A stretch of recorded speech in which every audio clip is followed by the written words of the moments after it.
Bayangkan saat berdiri di podium kelulusan, setelah bertahun-tahun berjuang dari desa terpencil hingga universitas ternama, lalu di depan semua orang, Desi justru mengungkap bahwa dosen yang selama ini menghina dan merendahkannya ternyata adalah teman lama ibunya sendiri, yang juga berasal dari desa miskin yang sama.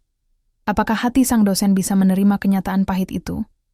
Saksikan kisah mengharukan ini sampai akhir. Karena di balik setiap luka, ada harapan yang tumbuh diam-diam. Sebelum cerita dimulai, jangan lupa like, komen, share, dan subscribe channel ini sekarang juga. Dan semoga yang menekan tombol itu diberikan rezeki yang berlimpah, kebahagiaan yang luas, serta dijauhkan dari kesedihan seperti yang ada dalam cerita ini, untuk Anda dan seluruh keluarga tercinta. Di sebuah dusun yang jauh dari keramaian kota, tempat suara jangkrik lebih sering terdengar daripada deru mesin kendaraan, hiduplah seorang gadis bernama Desi. Usianya baru menginjak kepala 2, namun matanya menyimpan semesta harapan yang tak bisa diukur oleh kalender atau jam. Desi tumbuh dari keluarga sederhana, teramat sederhana, sampai-sampai dinding rumahnya hanya dari anyaman bambu dan atapnya berlubang di beberapa sudut. Tapi di balik semua kekurangan itu, ia memiliki sesuatu yang tak bisa dibeli. Tekad. Setiap pagi, ia bangun saat ayam jantan pertama kali berkokok. Ibunya, Bu Surti, sudah sibuk di dapur dengan tungku yang mengepul, menanak nasi, dan menyiapkan sayuran yang akan dijual keliling desa.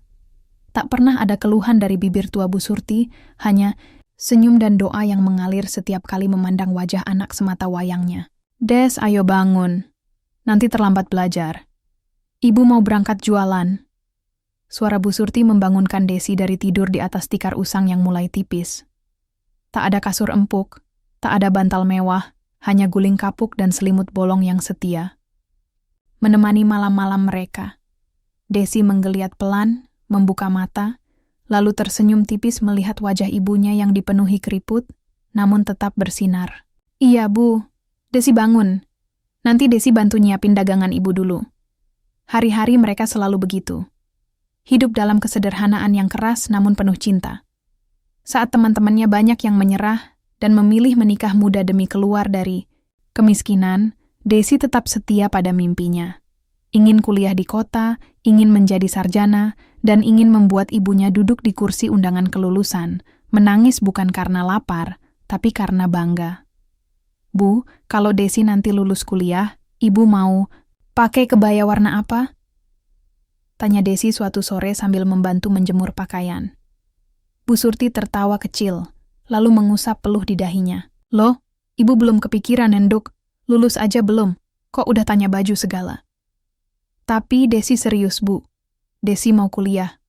Biar nanti kalau orang nanya, Bu Surti, anaknya kerja apa? Ibu bisa jawab, anakku sarjana. Ucap Desi penuh. Semangat matanya menatap langit jingga yang mulai mereka. Bu Surti terdiam sejenak. Air matanya nyaris tumpah, tapi ia tahan. Ia tak mau Desi tahu betapa berat beban yang harus ia tanggung untuk sekadar menyekolahkan anaknya ke SMA. Tapi ia juga tahu, impian itu terlalu mulia untuk dipadamkan hanya karena kemiskinan. Enduk, asal kamu yakin dan mau berjuang, ibu rela. Kerja keras sampai punggung ini bungkuk. Kamu kejar mimpimu. Jangan pikirin ibu. Doa ibu selalu bareng kamu. Bisiknya pelan. Hari-hari berlalu. Desi belajar tanpa henti. Ia pinjam buku dari perpustakaan sekolah, kadang dari teman. Bahkan jarang membaca koran bekas bungkus gorengan. Apapun yang bisa memperkaya wawasannya, ia lahap. Dan hari itu pun tiba. Pengumuman hasil seleksi masuk universitas negeri diumumkan melalui internet. Desi yang tak punya ponsel pintar, menunggu kabar dari sahabatnya, Yuni, yang rela ke warnet, desa tetangga demi melihat hasilnya. Sore itu, Yuni datang berlari-lari. Napasnya tersengal. Wajahnya tak bisa menyembunyikan rasa senang yang meletup-letup. Desi, kamu lulus. Kamu lulus universitas negeri di ibu kota. Desi terpaku. Dunia seperti berhenti berputar sejenak. Ia menatap Yuni, lalu menatap ibunya yang sedang memotong kangkung di belakang rumah. Bu, Desi, lulus. Ucapnya lirih. Bu Surti menjatuhkan pisau yang dipegangnya. Tangannya gemetar. Ia berdiri dan memeluk anaknya erat-erat. Alhamdulillah, Nduk, alhamdulillah. Malam itu, tikar usang menjadi saksi air mata kebahagiaan. Mereka berdua tak bisa tidur. Mereka tidak tahu bagaimana caranya Desi akan berangkat ke kota. Tidak tahu di mana ia akan tinggal. Bahkan biaya daftar ulang pun belum tahu dari mana asalnya. Tapi mereka tahu satu hal. Mimpi itu sudah setengah jalan, dan tak ada yang bisa mematahkan keyakinan seorang ibu dan anaknya yang percaya bahwa pendidikan bisa mengubah segalanya. Desi menatap bintang-bintang di langit. Ia berbisik dalam hati, "Tunggu aku, kota." Aku datang, bukan dengan koper penuh uang, tapi dengan hati yang penuh impian. Hari itu langit tidak terlalu cerah, tapi juga tidak muram. Seperti menyadari bahwa suasana hati Desi campur aduk antara haru, takut, dan semangat yang membuncah. Di pangkuannya, sebuah tas jinjing warna biru lusuh berisi baju-baju bekas yang dilipat rapi oleh Bu Surti sejak malam sebelumnya. Tak banyak yang bisa dibawa, hanya satu setel baju batik untuk acara resmi, 2 pasang kaos, beberapa buku catatan, dan sebuah foto kecil. Ia dan ibunya tersenyum di depan warung reyot milik tetangga yang jadi tempat mereka numpang foto saat lebaran. Desi duduk di bangku kayu depan rumah, menunggu truk sayur yang akan lewat menuju kota. Tak ada kendaraan pribadi. Tak ada koper mengkilap. Hanya semangat dan restu seorang ibu yang mengiringinya. "Bu, Desi pergi dulu ya," ucap Desi pelan. Bu Surti mengangguk pelan. Ia berusaha tersenyum, walau matanya mulai basah. Tangan keriputnya menggenggam tangan Desi erat-erat, seolah tak ingin. "Malahibasya, jangan takut, Nduk. Jangan minder. Di sana memang banyak orang pintar, tapi belum tentu mereka lebih kuat dari kamu. Kamu punya hati yang besar. Ibu percaya itu," katanya, lirih namun pasti. Desi menunduk, mencium tangan ibunya yang bergetar. "Doakan Desi, Bu. Nanti Desi kirim kabar lewat Yuni kalau sudah sampai." Truk itu datang dengan suara knalpot tua yang batuk-batuk. Sopirnya, Pak Slamet, adalah tetangga jauh yang bersedia mengantar Desi sampai ke terminal kota. Ia tahu siapa Desi.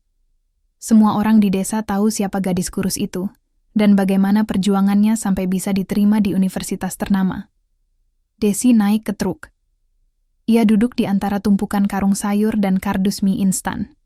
Dari atas sana, ia menatap desa kecilnya untuk terakhir kali sebelum menjemput masa depan. Langit mulai mendung. Embusan angin membawa bau tanah dan daun basah. Desi menahan air mata, menatap jalanan kecil yang berliku, seolah tak ingin melepaskan kenangan masa, kecilnya yang sederhana namun bermakna. Sesampainya di terminal kota, Desi disambut dengan suasana yang jauh lebih ramai dari apa yang biasa ia lihat. Bus kota, deretan pedagang asongan, suara klakson bersahutan, dan pengamen jalanan yang menyanyikan lagu-lagu sendu. Dengan uang pas-pasan di saku, ia membeli tiket bus menuju ibu kota. Ia duduk di bangku belakang, meringkuk dengan tas kecilnya, dan menggenggam foto ibunya seperti jimat. Sepanjang perjalanan, pikirannya melayang-layang. Ia membayangkan seperti apa suasana kampusnya nanti. Apakah semua orang di sana memakai bahasa baku? Apakah semua mahasiswa memakai tas mahal dan sepatu kulit? Apakah ada yang mau menjadi temannya? Setibanya di ibu kota, Desi nyaris tersesat. Ia tidak tahu arah, tidak tahu bagaimana cara naik transportasi umum. Ia hanya mengandalkan secarik kertas yang ditulis oleh kepala sekolah SMA-nya. Alamat rumah indekos milik Bu Ratmi, seorang kenalan lama yang tinggal tak jauh dari kampus. Dengan bertanya sana-sini, dan sedikit bantuan dari seorang ibu baik hati di halte, Desi akhirnya tiba di gang sempit menuju indekos itu. Rumah itu kecil tapi bersih, dindingnya cat hijau muda, dan di depan pintu ada pot kecil berisi bunga kertas. "Assalamualaikum." Suara Desi lirih saat mengetuk pintu. Seorang perempuan tua keluar, rambutnya digelung rapi, dan matanya menyipit saat melihat Desi. "Kamu, Desi ya, anak dari Surti?" tanyanya sambil memicingkan mata. "Iya, Bu. Ini, saya yang dimaksud." Bu Surti titip pesan katanya pernah kerja sama ibu dulu waktu jualan di pasar. Bu Ratmi tersenyum, lalu memeluk Desi tanpa berkata apa-apa. Pelukan itu sederhana, tapi hangatnya seperti pelukan ibu. Masuklah nak. Mulai malam ini, rumah ini jadi tempat kamu tumbuh. Hari-hari awal di ibu kota tidak mudah bagi Desi. Ia harus membiasakan diri dengan suara bising, orang-orang yang terburu-buru, dan logat bahasa yang cepat serta tajam. Ia merasa seperti titik kecil di tengah samudra besar. Namun, semua itu ia telan dalam diam. Ia membeli buku bekas dari pasar Loak, mencatat semua jadwal orientasi, dan mulai menghafal rute dari Indekos ke kampus. Malam hari, ia menulis di buku hariannya, menyimpan semua rasa takut dan rindu dalam tulisan. Semua terasa berat, tapi Desi tidak boleh menyerah. Karena ini bukan cuma tentang Desi. Ini tentang ibu. Tentang desa kecil yang menggantungkan harapan pada satu nama. Di malam keempat, Bu Ratmi masuk ke kamarnya dan menyodorkan amplop kecil. Ini dari ibumu. Titip lewat tetangga yang kebetulan ke kota. Desi membukanya dengan hati-hati. Di dalamnya hanya ada secarik kertas berisi tulisan tangan. Des, kalau kamu sedih, lihat langit. Ibu juga lihat langit yang sama dari sini. Jangan takut. Kamu tidak sendiri. Desi menangis dalam diam. Tangis yang bukan karena lemah, tapi karena terlalu banyak cinta yang menguatkan. Hari berikutnya, ia berdiri di depan gerbang kampus besar itu. Gedung tinggi menjulang. Mahasiswa hilir mudik. Ada yang tertawa riang, ada yang berbicara dalam bahasa asing. Di tengah keramaian itu, seorang gadis desa berdiri dengan sepatu kets butut dan jilbab polos, memandang dunia baru yang akan ia taklukkan. Desi menggenggam tali tasnya erat-erat.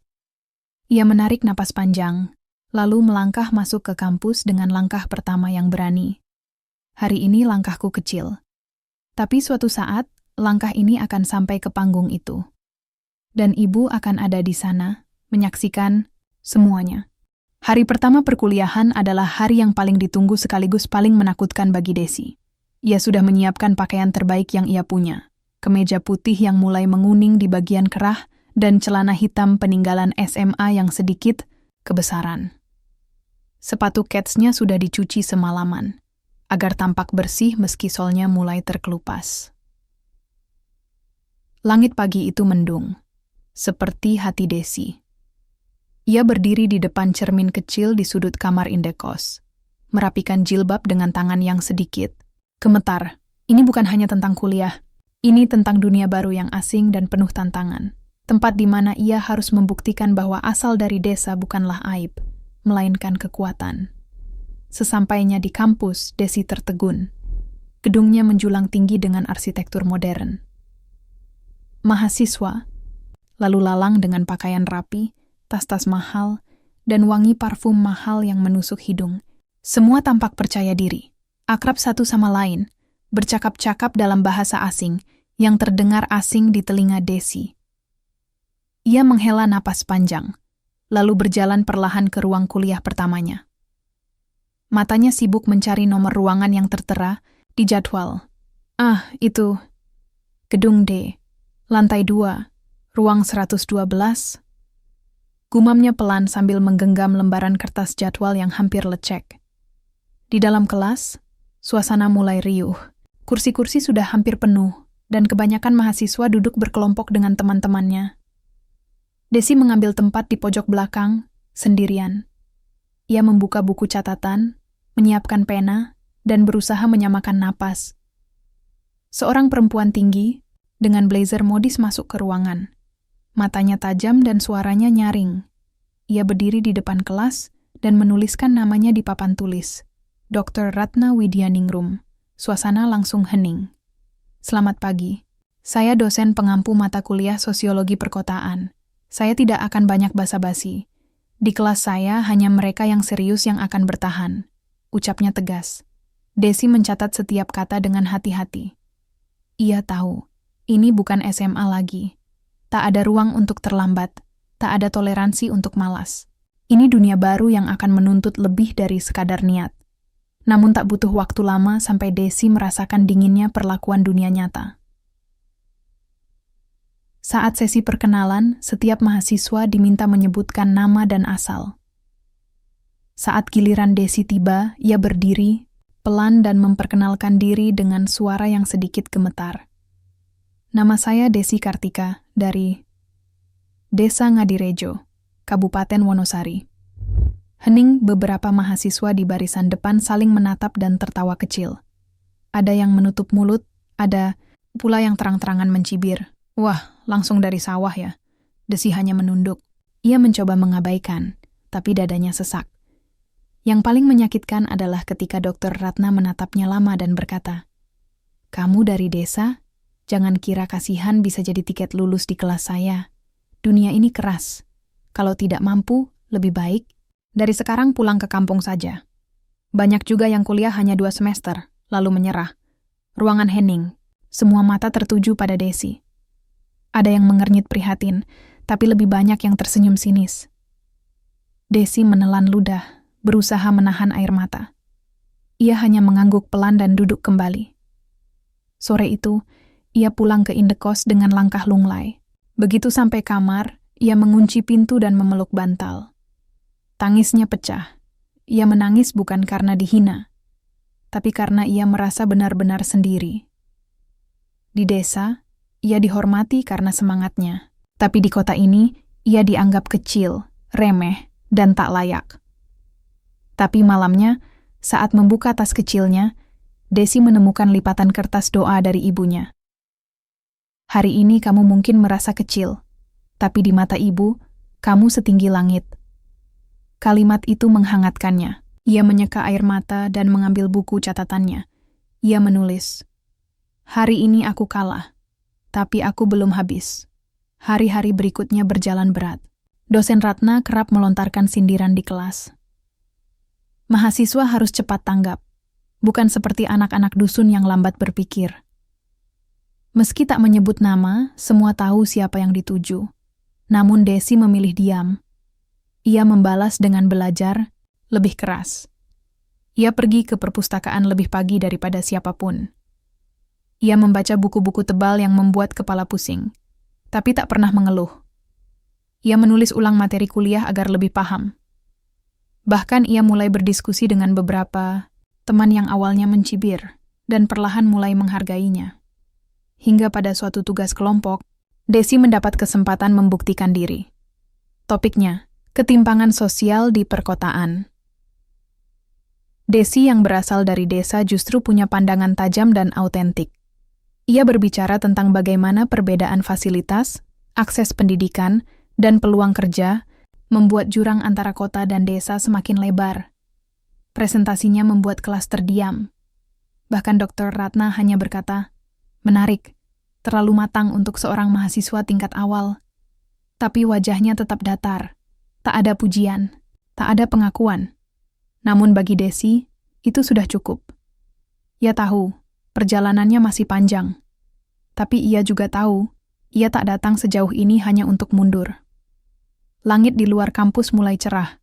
Desi berdiri di halte, menatap gedung tinggi itu sambil menggenggam buku catatannya. "Hari ini aku bertahan, besok aku akan lebih kuat." Hari-hari di kampus terus berjalan, namun hati Desi seolah tak pernah benar-benar tenang. Ia telah melewati masa orientasi, ujian awal semester, dan berbagai tugas kelompok yang menumpuk. Tapi di balik catatan yang tertib dan senyum yang ia pertahankan, setiap hari ada luka-luka kecil yang tak pernah sempat ia obati, karena waktu tak pernah berhenti, dan dunia tak memberi ruang bagi mereka yang rapuh untuk berhenti sejenak. Di kelas, Desi mulai dikenal sebagai mahasiswa yang terlalu rajin. Ia selalu datang paling awal dan pulang paling akhir. Ia mencatat setiap detail, bertanya jika tidak paham, dan mencoba menjadi yang terbaik tanpa mengeluh. Namun itu tidak berarti ia diterima. Teman-teman satu kelasnya masih memandangnya aneh. Sebagian menghindar, sebagian pura-pura lupa nama, dan ada pula yang secara terang-terangan menertawakan pilihan busananya yang sederhana. "Desi, kamu tuh tiap hari bajunya sama aja. Itu jilbab udah bolong belum sih?" Celetuk salah satu mahasiswa perempuan di lorong kampus. Desi tersenyum kaku, menahan sakit yang menyesak di dada. Ia tidak menjawab. Ia tahu, membalas hanya akan membuka luka baru. Tapi tetap saja, kata-kata itu menempel di kepala. Malam hari di kamar indekos, ia menatap lemari kayu kecil di sudut kamar. Hanya ada 2 setel pakaian kuliah yang ia gantian cuci setiap malam. Kadang belum benar-benar kering, tapi tetap ia kenakan esok harinya, karena ia tak punya pilihan lain. Ia meraba lipatan kain di atas bantal, foto kecil bersama ibunya, lalu berbisik lirih, "Bu, di sini semuanya pakai parfum wangi. Sepatunya kinclong. Mereka nggak pernah paham rasanya jaga lilin semalaman, supaya bisa baca buku waktu listrik padam." Tangisnya kembali jatuh, namun ia selalu menyimpan air matanya untuk malam. Di siang, hari, ia harus tetap menjadi Desi yang kuat, yang tak boleh terlihat lemah, yang harus bertahan demi ibu. Suatu hari, kampus mengadakan seminar nasional tentang inovasi sosial dan pendidikan. Acara itu terbuka untuk umum, tapi para dosen dan mahasiswa tingkat akhir yang akan menjadi pengisi diskusi panel. Desi, yang diam-diam mengagumi tema seminar itu, mencoba mendaftarkan diri sebagai peserta biasa. Namun panitia mengatakan, "Maaf, kamu belum memenuhi syarat sebagai pembicara. Tapi kalau kamu mau bantu jadi dokumentasi atau notulis, silakan, daftar ke bagian panitia." Desi tidak kecewa. Ia justru merasa senang bisa tetap terlibat. Hari H seminar, ia datang paling pagi, membantu mempersiapkan meja, memeriksa daftar hadir, bahkan menyusun air mineral untuk para tamu. Tapi di balik semua kerjanya, tak ada yang mengenalnya.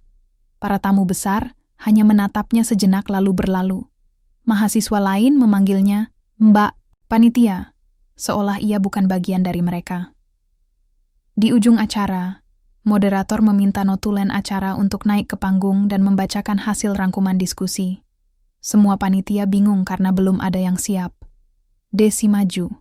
Ia berdiri tegak dengan suara jernih, membacakan poin-poin penting yang ia catat sepanjang seminar. Begitu ia turun, seorang dosen dari luar kota menghampirinya. "Kamu bukan mahasiswa biasa ya? Cara bicaramu tertata. Siapa namamu?" Desi tersenyum. "Saya Desi, Pak. Mahasiswa sosiologi." "Teruslah belajar. Saya senang lihat semangatmu." Itu ucapan paling jujur yang pernah ia dengar sejak ia masuk kampus ini. Kalimat sederhana itu seperti embun pagi di tengah musim kemarau, sejuk dan menyegarkan. Namun hari-hari tak selalu memberi angin sejuk. Suatu sore, Desi pulang dari perpustakaan dan mendapati pintu indekos setengah terbuka. Di dalam, Bu Ratmi sedang duduk bersama seseorang yang sangat ia kenal. Bu Surti. "Ibu?" Desi memekik pelan, tidak percaya. Bu Surti bangkit dengan tubuh gemetar. Matanya sembab dan tangan kirinya menggenggam ujung kain jarik yang penuh debu. "Ibu kangen, Dok. Ibu kesini naik bus semalaman," katanya pelan. Desi langsung memeluk ibunya. Air matanya tumpah tanpa bisa dibendung. Namun pelukan itu tak sepenuhnya bahagia. Di dalam dekapan itu, Desi mencium bau tubuh ibunya yang seperti aroma tanah basah, bau kampung, yang di kota ini seolah jadi simbol kemiskinan. Malam itu, mereka mengobrol panjang. Bu Surti bercerita bahwa ada tetangga yang mencibir Desi, menyebut-nyebut bahwa anak dari Surti itu cuma bisa tahan 2 semester, habis itu pasti pulang juga. "Aku marah, Dok. Tapi ibu cuma bisa diam. Ibu percaya kamu kuat. Tapi ibu takut kamu dipermalukan di sana," katanya sambil memegang tangan Desi erat-erat. Desi hanya tersenyum. "Ibu, di sini aku memang sering dipermalukan. Tapi aku belum kalah." Bu Surti mengangguk pelan. Ia tak bisa berkata-kata. Keesokan harinya, saat mengantar ibunya ke terminal, Desi memeluk erat wanita yang telah mengorbankan segalanya untuk dirinya. "Nanti ibu jangan datang diam-diam lagi ya. Tapi datang waktu aku lulus, waktu aku naik ke panggung. Aku janji, Bu. Ibu harus duduk paling depan." Bu Surti hanya menjawab dengan tangis haru dan anggukan kecil. Ia tahu, Janji itu bukan janji sembarangan. Janji itu adalah kekuatan terakhir Desi untuk tetap bertahan di dunia yang tidak memberinya tempat sejak awal. Dan sejak hari itu, Desi tak lagi hanya belajar demi nilai atau gelar. Ia belajar demi sebuah podium, demi sebuah janji, demi seorang ibu yang percaya padanya lebih dari siapapun. Musim ujian tengah semester datang seperti badai. Para mahasiswa mulai jarang terlihat nongkrong di kafe kampus. Perpustakaan penuh sesak. Lembar-lembar fotokopi catatan beredar di mana-mana. Bahkan mahasiswa yang biasanya tak peduli mulai bertanya pada teman sebelahnya, "Kamu udah belajar materi yang dosen Ratna bahas minggu lalu?" Desi seperti biasa, tetap menjadi penghuni setiap perpustakaan dari pagi hingga malam. Ia tidak hanya membaca, ia mencatat ulang, merangkum, dan membuat soal latihan sendiri. Baginya, tidak cukup hanya sekadar tahu. Ia harus menguasai. Tapi ujian bukan hanya tentang hafalan atau pemahaman. Ujian juga soal ketahanan. Dan ketahanan Desi hari demi hari semakin diuji. Suatu pagi, daftar nilai ujian mata kuliah sosiologi perkotaan diumumkan di grup kelas. Desi yang sedang menyapu kamar indekos menerima notifikasi dari salah satu temannya. "Des, kamu dapat nilai tertinggi. Gila kamu." Desi terdiam. Ia membuka file PDF yang dibagikan. Nama-nama mahasiswa terurut berdasarkan nilai. Dan benar saja, nama Desi berada di baris pertama. Nilai 95.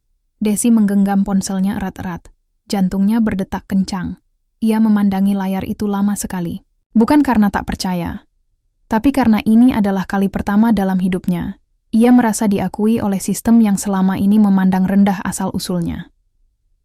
Namun euforia itu tak bertahan lama. Beberapa menit kemudian, grup kelas mulai ramai dengan percakapan yang membuat perut Desi mual. "Lah, masa sih Desi dari desa bisa dapat nilai paling tinggi? Mungkin dia nyontek pas ujian. Atau deket sama dosennya ya. Siapa tahu suka sama tipe kampung gitu." Desi membaca semuanya. Matanya panas. Ia ingin membalas. Ingin mengatakan, "Aku belajar sampai tengah malam setiap hari. Aku tidak punya teman untuk ngobrol, jadi aku bicara dengan buku. Kalian tahu apa tentang usaha?" Tapi ia memilih diam. Lagi-lagi diam. Diam bukan karena lemah, tapi karena ia sudah terlalu sering melihat bagaimana kata-kata bisa dibelokkan oleh orang-orang yang tidak ingin mendengarkan. Keesokan harinya di kelas, suasana berbeda. Dr. Ratna masuk dengan langkah cepat, berdiri, di depan kelas dan menatap seluruh mahasiswa satu persatu. "Kita semua tahu, banyak mahasiswa malas belajar, dan saya tidak segan-segan memberikan nilai buruk," ucapnya dengan suara lantang. "Namun saya juga tahu, ada satu mahasiswa yang mungkin kalian anggap remeh, tapi kerja kerasnya luar biasa." Semua kepala menoleh ke arah Desi Kartika. "Berdiri," kata Bu Ratna. Desi berdiri pelan. Suasana kelas hening. Tidak ada tepuk tangan. Hanya tatapan. "Nilaimu tertinggi di kelas ini. Dan saya akui, kamu membuat saya terkesan," ucap Bu Ratna. Desi menunduk sopan. Hatinya campur aduk, antara senang, terharu, dan waspada. Setelah kelas bubar, beberapa mahasiswa mulai mendekatinya. "Des, kamu belajar dari mana? Catatanmu bisa minta nggak?" tanya salah satu dari mereka. Lainnya ikut-ikutan. "Ajarin aku dong, kamu paham banget materi kemarin." Desi menjawab dengan ramah. "Boleh, aku tulis ulang dan kirim ke kalian." Tapi, ia tahu, sebagian dari mereka tidak tulus. Mereka mendekat bukan karena ingin belajar, tapi karena kini Desi dianggap berguna. Hari ini mereka butuh bantuannya. Besok, ketika nilai tak lagi jadi ukuran, siapa tahu ia kembali dianggap tak ada. Di luar kampus, dunia juga terus menantangnya. Indekosnya mulai bocor ketika hujan deras mengguyur malam-malam. Ia harus memindahkan tempat tidur agar tidak basah, menadah air dengan ember bekas cat tembok, dan menyelimuti buku-bukunya dengan kantong plastik. Pernah suatu malam, perutnya keroncongan dan satu-satunya yang bisa ia masak hanya mie instan tanpa bumbu. Ia makan sambil menahan air mata. Bukan karena lapar, tapi karena ia merasa jauh sekali dari rumah. jauh dari pelukan ibu yang selalu punya jawaban atas segalanya. Namun di saat semua terasa berat, ia tetap punya satu hal yang tak bisa direnggut siapapun, tekad. Setiap malam, sebelum tidur, Desi menulis satu kalimat di catatan hariannya. Hari ini aku masih bertahan, maka besok aku harus lebih kuat dari hari ini. Dan perlahan satu demi satu orang mulai melihatnya bukan lagi sebagai si anak desa, tapi sebagai Desi Kartika yang pintar, rajin, dan berbeda. Namun di balik semua itu, ada luka yang tak terucap, luka ketika ia tahu bahwa meskipun nilai bisa mengangkat namanya, tapi asal-usul masih tetap jadi bahan olok-olok.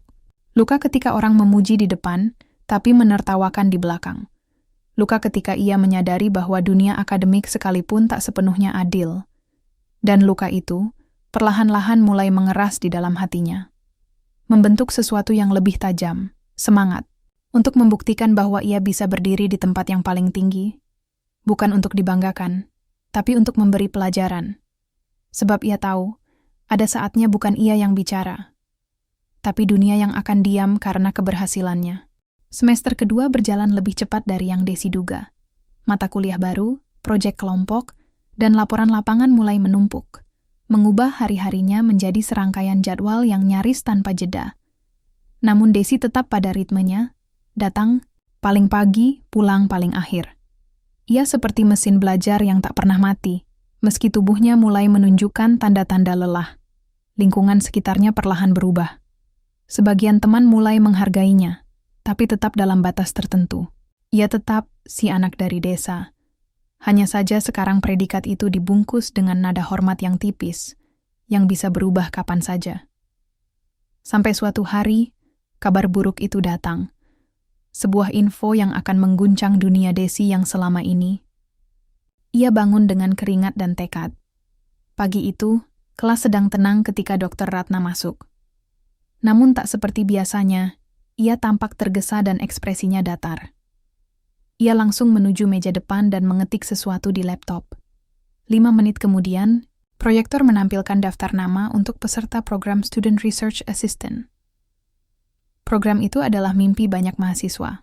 Kesempatan langka untuk bekerja langsung dengan dosen dalam proyek penelitian nasional. Menambah portofolio, memperluas jejaring, bahkan dapat uang saku yang cukup besar. Nama Desi tidak ada di daftar. Ia menahan napas. Padahal ia sudah mengirim proposal, memenuhi semua syarat, bahkan mendapat rekomendasi dari dosen lain. Ia diam. Selesai kelas, Desi memberanikan diri menghadap Dr. Ratna. Maaf Bu, saya ingin bertanya, apakah saya tidak memenuhi syarat untuk program riset mahasiswa? Tanyanya pelan, sopan. Dr. Ratna hanya menatapnya sebentar, lalu menjawab tanpa emosi. Desi, saya tak yakin kamu bisa menyesuaikan dengan ritme tim. Riset, ini butuh orang yang siap dengan tekanan, bukan hanya pintar di atas kertas. Jawaban itu menghantam keras, lebih keras dari apapun yang pernah ia dengar. Ia ingin membantah, ingin mengatakan bahwa ia sudah biasa dengan tekanan hidup, jauh sebelum mengenal istilah riset. Tapi ia hanya menunduk dan mengangguk. Baik Bu, terima kasih. Hari-hari setelah itu menjadi lebih sepi. Desi mulai kehilangan semangat. Di perpustakaan, ia tak lagi mencatat secepat dulu. Di kelas, ia hanya duduk diam. Ia merasa seperti berdiri di atas lantai yang retak, dan sebentar lagi akan ambruk menelannya.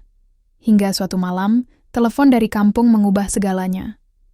Ibunya, Bu Surti, jatuh sakit, tumbang setelah pulang dari ladang. Badannya panas tinggi. Desi ingin segera pulang, tapi ongkos tak cukup. Ia menelepon tetangga, meminta tolong agar mengantar ibunya ke puskesmas. Sepanjang malam, Desi duduk di teras indekos, memeluk lutut dan menangis diam-diam. Semua terasa menyesakkan. Ia sudah kehilangan tempat di proyek riset. Kehilangan kepercayaan dari dosen yang dulu mengaku terkesan. Dan kini, ibunya, satu-satunya alasan ia bertahan, terkulai lemah di ranjang tanpa ia bisa menjangkaunya. Keesokan harinya ia datang ke kampus dengan wajah pucat. Teman-teman menghindar, mengira ia sedang marah atau sakit. Padahal hatinya sedang berteriak. Tolong lihat aku. Tolong bantu aku. namun tak ada yang mendengar jerit itu. Di lorong fakultas, ia tak sengaja mendengar dua dosen berbicara. Salah satunya adalah Dr. Ratna. Anak itu memang pintar, tapi ada sesuatu yang mengganggu. Aku kenal baik ibunya. Dulu kami satu sekolah, dan aku tahu betul bagaimana keluarganya. Desi berhenti di balik tembok. Aku hanya tak ingin program ini dicemari oleh masa lalu. Kita harus jaga standar. Mata Desi membelalak. Ia membekap mulutnya agar tak menjerit. Dunia yang selama ini ia bangun dengan kerja keras, ternyata dibongkar dengan satu hal yang tidak bisa ia ubah. Asal-usulnya, darah. Nama keluarga. Masa lalu yang bukan kesalahannya. Dr. Ratna adalah teman sekolah ibu. Dan kini ia tahu, semua keputusan yang terasa objektif itu ternyata mengandung luka lama yang belum sembuh. Mungkin iri, mungkin dendam, atau mungkin rasa malu yang ingin dikubur dengan cara meremehkan anak dari masa lalunya sendiri. Desi berjalan menjauh pelan. Langkahnya gontai. Air matanya jatuh tanpa suara. Hari itu, ia belajar pelajaran paling menyakitkan. Kadang, yang meremehkan kita bukan karena kita lemah, tapi karena mereka belum selesai dengan diri mereka sendiri. Malam itu, Desi mengirim pesan singkat kepada ibunya. Bu, maaf aku belum bisa pulang. Tapi aku janji, aku akan terus belajar. Aku nggak akan nyerah. Ibu sembuh ya, Bu. Aku akan buktikan kalau anak ibu bisa berdiri di podium. Dan semua orang harus mendengarkan. Pesan itu dikirim tanpa emotikon. Tanpa titik. Tapi penuh dengan luka dan harapan yang diam-diam menyatu. Sejak hari itu, Desi tak lagi ingin disukai, ia ingin didengar. Dan didengar bukan karena belas kasihan, tapi karena keberhasilannya akan menjadi suara bagi semua yang pernah dianggap. Tak cukup hanya karena mereka berasal dari desa. Matahari hanya menjadi hiasan di langit. Cahaya yang seharusnya hangat terasa hambar bagi Desi. Sejak percakapannya yang tak sengaja terdengar di lorong kampus, hatinya seperti diiris pelan-pelan oleh pisau masa lalu yang bukan miliknya. Ia masih menapakkan kaki di kampus yang sama, duduk di bangku yang sama, menatap papan tulis yang sama. Tapi kini, semuanya terasa berbeda. Kepercayaan telah runtuh. Desi menghindari Dr. Ratna. Ia duduk di barisan paling belakang saat kuliah dosen itu, mencatat dengan cepat lalu pergi lebih dulu sebelum sesi tanya-jawab dimulai. Tatapannya dingin, tubuhnya kaku. Tidak lagi antusias seperti dulu. Sementara itu, ucapan-ucapan tentang dirinya kembali beredar, kali ini dalam bisik-bisik. Katanya si Desi itu anaknya mantan pemulung? Beneran, tapi dia pinter banget ya. Mungkin ibunya dulu ada kasus sama Bu Ratna, makanya dia nggak lulus seleksi riset. Desi mendengarnya, selalu. Tapi ia tidak peduli lagi. Rasa sakit yang dulu membekas karena dia Jack kini berubah menjadi bara. Ia sudah tak punya waktu untuk menangis. Ia terlalu sibuk memadamkan api di dalam dirinya agar tak membakar semuanya habis. Malam itu, Desi membuka kotak kecil yang disimpan dalam lemarinya. Di dalamnya ada surat-surat lama dari ibunya. Kertas-kertas yang sudah menguning, penuh coretan sederhana dan bekas lipatan. Ia membaca satu demi satu. Ada surat ketika ibunya pertama kali mengizinkannya merantau. Ada pula surat ulang tahun yang ditulis dengan huruf miring, khas tulisan tangan orang yang tak sekolah tinggi. Di antara surat-surat itu, ia menemukan satu yang belum pernah ia buka. Tulisannya, "Untuk Desi, jika suatu hari kamu merasa dunia tidak adil." Tangannya bergetar saat membuka lipatan itu. "Nak, ibu tahu, kamu mungkin akan bertemu orang-orang yang membuatmu merasa rendah, kecil, bahkan hina. Tapi ibu ingin kamu tahu, harga diri tidak ditentukan oleh pandangan orang lain. Harga diri ditentukan oleh bagaimana kamu memilih untuk berdiri, bahkan ketika dunia memaksamu jatuh. Ibu pernah punya masa lalu yang tidak indah. Dulu ibu satu kelas dengan seseorang yang kini mungkin jadi dosenmu. Kami sama-sama miskin.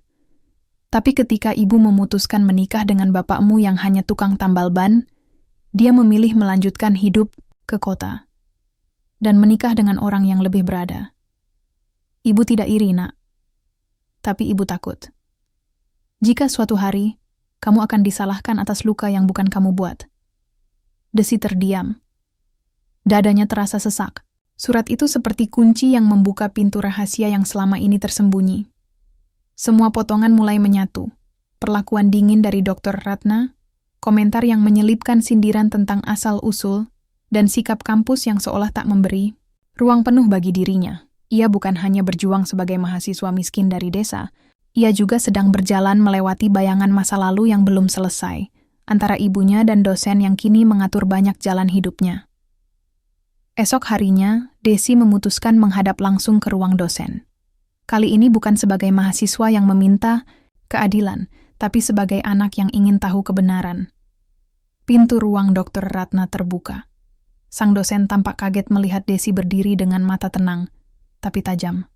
"Ada apa, Desi?" tanya Bu Ratna. Desi menatap langsung ke matanya. "Saya tahu ibu kenal ibu saya. Saya tahu ada masa lalu antara kalian." Ruangan mendadak sunyi. Tidak ada suara lain selain detak jarum jam. Dr. Ratna menghela napas. Ia bersandar di kursinya. "Aku memang kenal ibumu. Kami dulu teman sekolah. Tapi kami bukan teman dekat. Dia memilih jalannya sendiri. Aku memilih jalan yang berbeda," ucapnya akhirnya. "Tapi kenapa ibu memperlakukan saya seperti ini?" tanya Desi. Suara gemetar.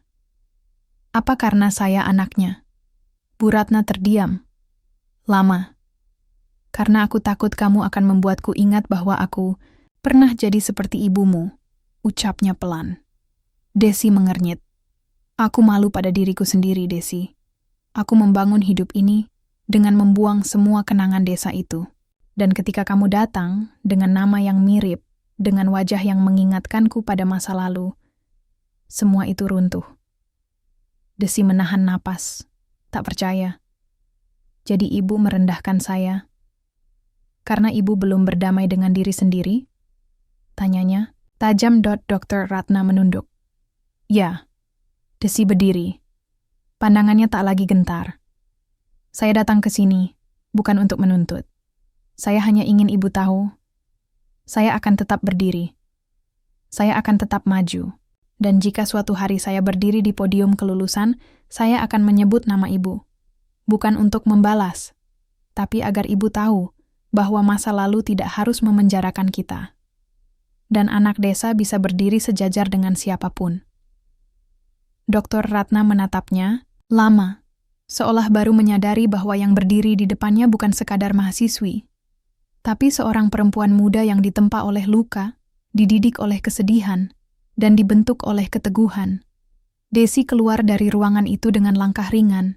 Untuk pertama kalinya, ia tak membawa kemenangan, tapi ia membawa sesuatu yang jauh lebih penting. Pengetahuan bahwa ia telah berdiri tegak meski dikelilingi reruntuhan. Dan api di hatinya tak lagi menyala karena amarah. Kini ia terbakar oleh keyakinan bahwa ia akan tiba di hari itu. Hari ketika semua orang harus mendengar kisahnya. Hari yang ditunggu-tunggu akhirnya datang. Sejak subuh, kampus sudah ramai oleh hiruk-pikuk toga, bunga, dan senyum kebanggaan. Di halaman, para orang tua sibuk berfoto dengan anak-anak mereka. Kamera berkilat, tawa pecah, dan peluk hangat menjadi pemandangan yang mendominasi pagi itu. Desi berdiri di sudut aula utama, mengenakan toga biru tua dengan selendang emas bertuliskan lulusan terbaik. Tangannya gemetar saat memegang map berisi ijazah, tapi bukan karena gugup, melainkan karena perasaan campur aduk, lega, bangga, tapi juga was-was. Hari ini bukan sekadar hari kelulusan baginya. Hari ini adalah panggung untuk kebenaran. Dan semua tak akan tertuju padanya, namanya disebut paling akhir. Kepada saudari Desi Triasari dari Fakultas Ilmu Sosial, dengan IPK tertinggi tahun ini, kami persilakan naik ke podium untuk menyampaikan pidato kelulusan. Riuh tepuk tangan menggema, Desi melangkah pelan ke depan. Kakinya mantap, meski jantungnya berdebar. Di barisan kursi dosen, Dr. Ratna tampak membeku, wajahnya pucat. Ia tidak tahu bahwa Desi akan bicara. Tidak tahu bahwa dirinya akan menjadi bagian dari cerita. Desi berdiri di hadapan mikrofon. Ratusan pasang mata menatapnya. Mahasiswa, dosen, rektor, para orang tua. Tapi ia tak gentar. Ia menarik napas panjang, lalu membuka pidatonya dengan suara yang tenang dan jernih. Assalamualaikum warahmatullahi wabarakatuh. Ruangan Hening. Nama saya Desi Triasari. Saya berasal dari sebuah desa kecil yang bahkan tak banyak orang tahu letaknya. Ayah saya almarhum dan ibu saya seorang penjual sayur keliling. Hidup kami sederhana. Tapi ibu saya selalu bilang, pendidikan adalah satu-satunya jalan untuk mengubah nasib. Suara Desi sedikit bergetar. Selama 4 tahun di kampus ini, saya belajar banyak hal. Tidak hanya dari buku, tapi juga dari perlakuan orang-orang. Ada yang mendukung saya, dan ada yang meremehkan saya. Ia berhenti sejenak. Matanya mengarah ke barisan depan. Di antara mereka yang meremehkan, ada seseorang yang dulu satu kelas dengan ibu saya. Mereka berasal dari desa yang sama, sekolah yang sama, tapi hidup memilih arah yang berbeda. Saya mengerti. Mungkin beliau malu pada masa lalu. Tapi saya berdiri di sini bukan untuk mempermalukannya. Saya berdiri di sini untuk mengingatkan bahwa tidak ada yang salah dengan menjadi anak desa. Beberapa orang mulai menoleh ke arah Dr. Ratna. Desi melanjutkan. Kalau hari ini saya bisa berdiri di podium ini, bukan karena saya lebih hebat dari yang lain, tapi karena saya menolak menyerah. Saya menolak dihancurkan oleh stigma, oleh prasangka, oleh pandangan bahwa orang miskin hanya pantas jadi penonton. Sorak-sorai mulai terdengar dari arah mahasiswa. Beberapa orang menitikkan air mata. Saya ingin pidato ini menjadi suara untuk semua mahasiswa dari kampung, dari keluarga sederhana, dari rumah-rumah berdinding anyaman bambu. Jangan biarkan siapapun merampas harga diri kalian. Karena kalian layak mendapatkan tempat yang sama. Kalian layak bersinar. Desi memandang langit-langit aula, lalu menutup pidatonya. Dan untuk ibu saya, terima kasih karena telah membesarkan saya dengan cinta, bukan dengan kebencian. Karena ibu, hari ini saya berdiri bukan sebagai anak desa, tapi sebagai anak bangsa. Tepuk tangan menggema, kali ini berdiri. Desi menunduk perlahan, matanya basah, tapi senyumnya mantap. Sementara itu, di kursi depan, Dr. Ratna menunduk dalam. Tangannya gemetar, wajahnya memucat. Kata-kata Desi menusuk ke bagian hatinya yang paling rapuh. Ia teringat masa mudanya, jalan tanah becek, kaki tanpa sepatu, dan suara tawa Surti, teman sekelasnya yang selalu membagi bekal. Ia membuang masa lalu itu karena malu, bukan karena benci. Dan hari ini, masa lalu itu kembali, berdiri tegak di depannya, membanggakan, dan lebih berani dari siapapun. Untuk pertama kalinya, Dr. Ratna meneteskan air mata bukan karena penyesalan, melainkan karena kesadaran bahwa ia telah kalah oleh muridnya sendiri. Dan kekalahan itu terasa melegakan. Usai acara, Desi melangkah keluar aula. Di sana, ibunya berdiri dengan tubuh kecil dan kerudung yang mulai lusuh. Tapi senyumnya bersinar, paling terang. Ibu, Desi memeluk Bu Surti erat, tanpa kata. Dunia boleh menertawakan, meremehkan, mencibir. Tapi pelukan itu adalah rumah. Tempat di mana semua luka sembuh dan semua perjuangan bermakna. Di kejauhan, Dr. Ratna memperhatikan keduanya. Ia nyaris melangkah maju, tapi berhenti. Bibirnya bergetar, seperti ingin mengatakan sesuatu. Tapi, ia tahu, belum waktunya. Mungkin suatu hari. Tapi untuk hari ini, panggung itu milik Desi. Dan Desi telah membuktikan bahwa harga diri tidak dibangun dari asal-usul, tapi dari keberanian untuk tetap berdiri saat semua ingin menjatuhkanmu. Wisuda telah usai. Aula kembali hening, bangku-bangku kosong, dan bunga-bunga selamat tinggal mulai layu. Namun di dalam hati Desi, sesuatu yang baru justru sedang tumbuh. Keyakinan bahwa hidupnya benar-benar akan berubah, bukan sekadar lulus dari universitas, tetapi lulus dari luka masa lalu. Hari itu ia pulang ke kos membawa 2 koper, satu berisi baju dan buku, satunya lagi berisi undangan. Bukan undangan pesta atau pernikahan, melainkan tawaran pekerjaan dari 2 perusahaan besar yang telah menyaksikan pidatonya secara daring. Salah satu perusahaan adalah lembaga internasional yang berfokus pada pembangunan masyarakat desa. Gajinya tak seberapa dibanding tawaran dari perusahaan teknologi swasta yang siap mengangkatnya langsung ke posisi manajer muda. Tapi hati Desi tidak tenang. Ia duduk sendiri di kamar, surat tawaran terbuka di atas meja, sambil memandangi langit-langit.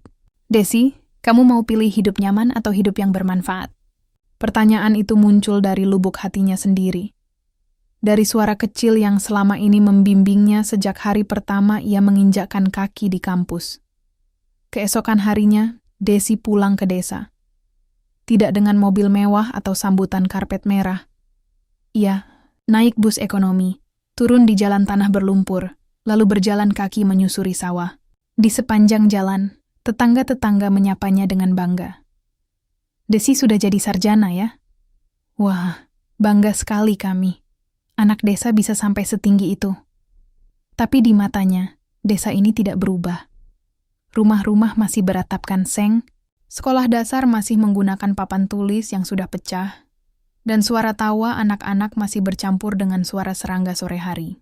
Hatinya seperti diremas. Ia bertemu lagi dengan Pak Hadi, guru SD yang dulu memberinya buku lusuh tentang perempuan-perempuan hebat dunia. Pak Hadi tersenyum saat melihat Desi pulang dengan toga di tangannya. "Des, kamu sudah sampai di tempat yang tinggi. Tapi ingat, tempat tertinggi bukan di kota. Tempat tertinggi adalah ketika kamu bisa membuat orang lain naik bersama." Desi tersenyum, matanya berkaca. Di rumah kecil itu, ia kembali tidur bersama ibunya di kasur tipis. Tak ada AC, hanya kipas, angin tua yang berbunyi pelan. Tapi malam itu, tidurnya paling lelap dalam bertahun-tahun. Karena ia tahu, pelukan ibu adalah satu-satunya pelukan yang tidak pernah menuntut balasan. Pagi harinya ia membantu ibu menjual sayur. Ia turun ke pasar, membungkus kangkung, menawar cabai, dan menyapa para ibu dengan sapaan hangat. Tak ada yang tahu bahwa gadis yang sedang menimbang bayam itu baru saja menolak tawaran pekerjaan bernilai puluhan juta rupiah per bulan. Dan sore harinya, ia duduk di balai desa. Bersama kepala desa dan beberapa guru honorer, Desi mulai menyusun rencana, membentuk rumah belajar untuk anak-anak desa, mendirikan perpustakaan sederhana, dan pelatihan literasi digital bagi para remaja desa, agar tidak tertinggal. "Desi, kamu yakin?" tanya kepala desa. Desi mengangguk mantap. "Saya pernah berdiri di panggung besar. Tapi saya tahu, panggung sejati saya ada di sini. Di tanah yang menumbuhkan saya. Di tempat yang dulu tak banyak orang percaya, tapi kini telah melahirkan seorang sarjana." Hari demi hari berlalu. Rumah kecil di ujung desa mulai ramai dengan anak-anak yang datang membawa buku dan mimpi. Desi mengajari mereka menulis cerita, menggambar peta dunia, bahkan membuat blog sederhana untuk mengenalkan potensi desa ke dunia luar. Beberapa temannya di kota heran. "Kamu gila? Kamu tinggalin semua peluang demi jadi guru kampung?" Desi hanya tersenyum. "Aku tidak meninggalkan apa-apa. Justru aku sedang membangun sesuatu yang lebih besar." Ia mengirim surat balasan kepada perusahaan besar yang sempat menawarinya jabatan. "Terima kasih atas tawarannya, tapi izinkan saya menolak dengan hormat. Saat ini saya sedang membangun masa depan dari akar yang paling dalam. Karena perubahan besar selalu dimulai dari tempat terkecil yang sering dilupakan. Desa kami." Suatu pagi, surat datang, kali ini dari Kementerian Pendidikan.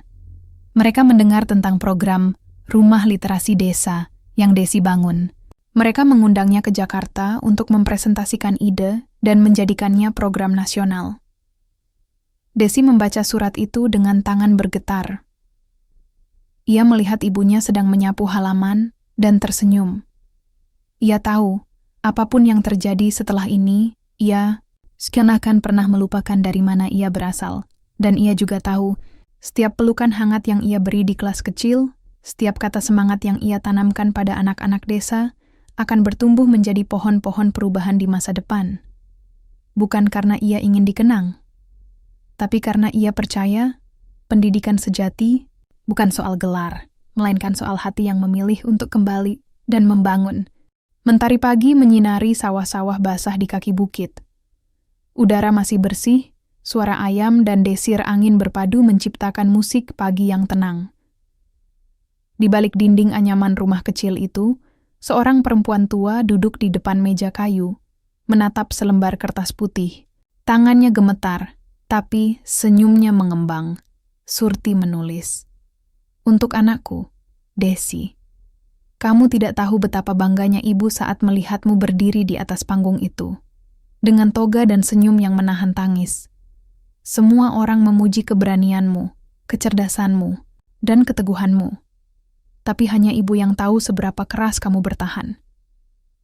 Saat kamu kecil dan sering mengejar ibu yang mendorong gerobak sayur, kamu pernah bilang, 'Bu, suatu hari aku pengen ibu enggak harus dorong-dorong lagi.' Ibu tersenyum waktu itu, tapi air mata ibu jatuh diam-diam di belakang punggungmu. Desi, kamu sudah menepati janjimu. Bukan karena kamu berhenti membuat ibu mendorong gerobak, tapi karena kamu mendorong hidup ibu jauh lebih tinggi dari yang pernah ibu bayangkan." Surti berhenti sejenak, menatap foto kecil Desi semasa TK yang masih digantung di dinding. "Anakku, mungkin ibu tidak mengerti soal teknologi, atau bagaimana caramu mengajarkan coding ke anak-anak desa. Tapi ibu tahu satu hal. Kamu membuat mereka percaya bahwa hidup bisa berubah. Bahwa mereka juga bisa berdiri, seperti kamu berdiri kemarin. Dan ibu ingin kamu tahu sesuatu yang mungkin belum pernah ibu ucapkan secara langsung. Ibu bangga menjadi ibumu. Ibu bangga, meski ibu hanya bisa mengeja surat ini perlahan, satu kata demi satu kata. Tapi setiap hurufnya berisi rasa cinta yang lebih besar dari dunia ini. Terima kasih Desi, sudah tidak malu punya ibu seperti ibu. Terima kasih sudah tidak membuang masa lalu kita. Terima kasih karena memilih kembali." Air mata Surti jatuh ke kertas. Ia melipat surat itu pelan, menyelipkannya ke dalam buku harian yang sudah lama tidak disentuh. Lalu ia berdiri, mengenakan selendang tipis, dan berjalan pelan menuju rumah belajar yang dibangun oleh Desi. Di sana, suara tawa anak-anak mulai memenuhi udara.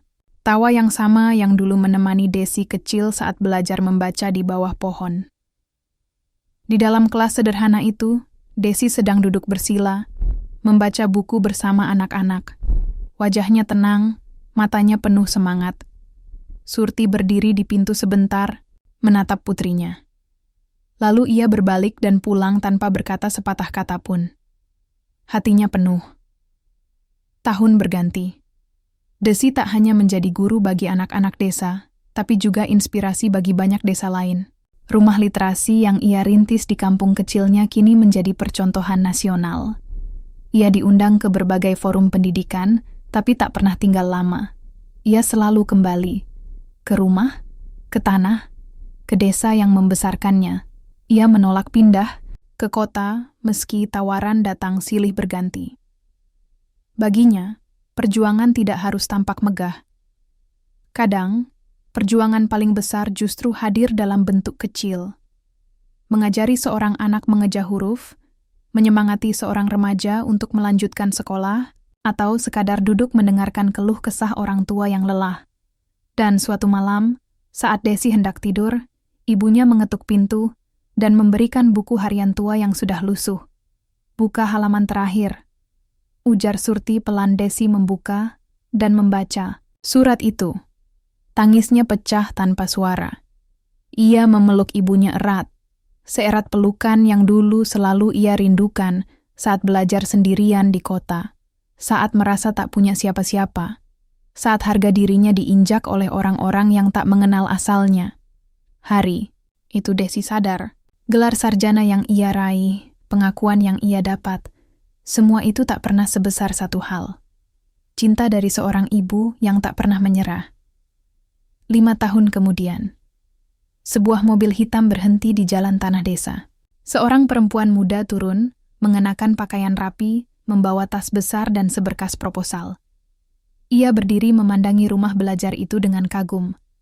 Di sana, di papan nama yang terbuat dari kayu ukiran tangan warga, tertulis, "Rumah Literasi, Desi Triasari, tempat mimpi anak desa dimulai." Perempuan muda itu tersenyum. Ia baru saja diterima sebagai relawan baru. Dan saat ia melangkah masuk ke dalam kelas, suara seorang anak kecil menyambutnya. Kakak tahu nggak, Bu Desi dulunya juga anak kampung.